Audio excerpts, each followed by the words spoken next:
Yango, une application de covoiturage téléchargeable gratuitement qui séduit un nombre sans cesse croissant de Camerounais. Donc vous êtes là dans 5 minutes alors? Ils sont des milliers comme Osiera à avoir adopté Yango, une sorte de Uber, filiale du puissant moteur de recherche russe Yandex, pour leurs déplacements quotidiens. Autour de moi, je vois que beaucoup d'autres personnes utilisent cette application. Yango m'a beaucoup impressionnée. J'ai regardé les prix, j'ai regardé le confort et je me suis dit, Osiera, écoute, voilà ton nouveau moyen de transport. Installé au Cameroun depuis 2021, Yango est accusé de concurrence déloyale par les conducteurs de taxi classiques.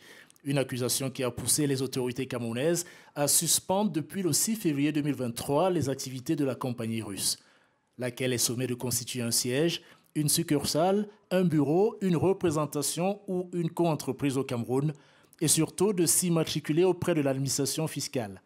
Cette décision gouvernementale pénalise des chauffeurs comme Raphaël qui envisagent de changer de métier si la suspension n'est pas levée. Je suis en train de réfléchir. Je crois seulement que le gouvernement va réagir après la suspension-ci, où le problème va être géré. Sinon, moi j'ai réfléchi loin parce que je ne peux pas rentrer de faire du taxi, hein, vraiment.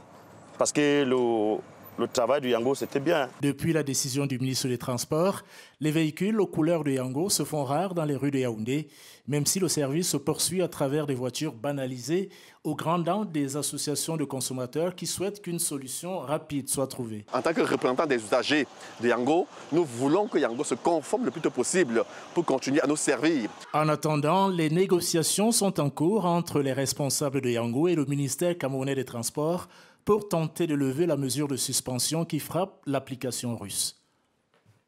Ce lundi marqué